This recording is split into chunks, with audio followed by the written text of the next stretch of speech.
अमेरिकी राष्ट्रपति Donald Trump ने कहा कि उन्होंने खाड़ी देशों के कहने पर ईरान पर होने वाली मिलिट्री स्ट्राइक को रोक दिया है। नमस्कार, मैं हूं आशीष त्रिपाठी आपके साथ, और ये मिलिट्री स्ट्राइक क्यों रोकी गई है इस पर बात करेंगे। दरअसल ट्रंप ने यह कहा कि हमला मंगलवार को ही होने वाला था। उन्होंने अपने ट्रुथ सोशल मीडिया प्लेटफॉर्म पर एक पोस्ट के माध्यम से कहा कि कतर, सऊदी अरब और संयुक्त अरब अमीरात के नेताओं ने उनसे ऐसा करने के लिए कहा था, क्योंकि अभी गंभीर बातचीत चल रही है। देखिए, 2-3 पॉइंट्स हैं। पहले आपको ये यूएई और कतर वाला विषय मैं स्पष्ट कर दूं। कतर और यूएई सीधा ईरान के रडार पर है। इधर अमेरिका ने हमला किया, इधर यूएई और कतर पर हमले शुरू हो जाएंगे ईरान की तरफ से।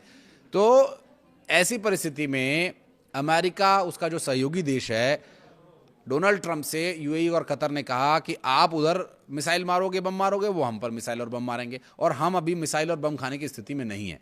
तो एक तो कारण यह बताया जा रहा है, लेकिन दूसरा कारण एक और महत्वपूर्ण वो ये कि स्ट्रेट ऑफ होर्मुज खोले जाने की जानकारी सूत्रों के हवाले से आ रही है। इसकी आधिकारिक पुष्टि होना अभी बाकी है। ईरान ने जो लेबनान संघर्ष विराम हुआ, उधर उस संघर्ष विराम के लिए बोला था कि अगर ये संघर्ष विराम हो जाता है तो स्ट्रेट ऑफ होर्मुज हम खोल देंगे।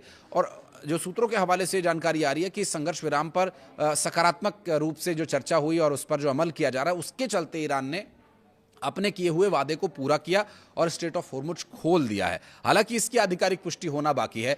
और सूत्रों के हवाले से ये भी जानकारी मिल रही है कि जो वहां पर ऑयल टैंकर्स और ऊर्जा सप्लाई के लिए जो टैंकर्स वहां फंसे हुए थे, उन्हें वहां से रवाना कर दिया गया है और बहुत जल्द वे भारत पहुंचेंगे तो तेल और गैस की जो आपूर्ति की समस्या है उसका भी निवारण हो जाएगा। और ये सब जानकारी सूत्रों के हवाले से आ रही है। और ऐसे में डोनाल्ड ट्रंप ने जो अभी एक दिन पहले ही एक एआई जनरेटेड वीडियो लॉन्च किया था, एक एआई लॉन्च तो उन्होंने मिसाइल को लेजर लाइट के माध्यम से किया था, लेकिन जो एआई जनरेटेड वीडियो पोस्ट किया था उसमें वो लॉन्च दिखाया गया था कि, और एक बड़े आक्रामक अंदाज में वो उसमें नजर भी आ रहे थे कि ईरान को हम तबाह बर्बाद कर देंगे अगर वो कोई अच्छा डील पैकेज लेकर नहीं आए तो ये कारण एक जो सूत्रों के हवाले से जानकारी मिल रही है वो है। जबकि दूसरा एक जो प्रमुख कारण जिसकी चर्चा हर ओर हो रही है वो है कि यूएई और कतर के द्वारा ट्रंप पर बनाया गया दबाव। ट्रंप ने कहा कि उन्हें यह बताया गया कि तेहरान एक ऐसी डील करेगा जो अमेरिका को बिल्कुल मंजूर होगी। ईरान के लिए कोई परमाणु हथियार नहीं होगा। और इसके साथ ही राष्ट्रपति ट्रंप ने चेतावनी दी कि अगर कोई डील नहीं हुई तो अमेरिका ईरान पर बड़े पैमाने पर हमला करेगा। ट्रंप ने बताया कि उन्होंने रक्षा मंत्री पीट हेग्सेथ, जॉइंट चीफ के चेयरमैन जनरल डैनियल केन को और अमेरिका की सेना को निर्देश दिए गए कि बातचीत टूट जाती है तो वो पूर्ण बड़े पैमाने पर हमले के लिए पूरी तरह से तैयार रहें। ट्रंप की धमकियों के बाद ईरान के सीनियर मिलिट्री कमांडर ने कहा कि अमेरिका फिर से रणनीतिक गलतियां और गलत कैलकुलेशन न करे।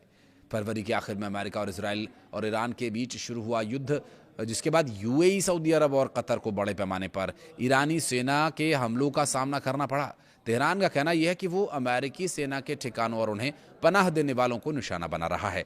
बहुत अहम बात यह कि तीनों देशों के नेताओं ने एक साथ ट्रंप से संपर्क किया है और ऐसा लगता है कि ईरान को लेकर नजरियों में मतभेदों के बावजूद खाड़ी देश टकराव रोकने पर एकजुट हो रहे हैं। सैन्य कार्रवाई रोकने की घोषणा के कुछ ही घंटों बाद डोनाल्ड ट्रंप ने सोमवार को कहा कि इस बात की बहुत अच्छी संभावना है कि ईरान को परमाणु हथियार हासिल करने से रोकने के लिए समझौता हो सकता है।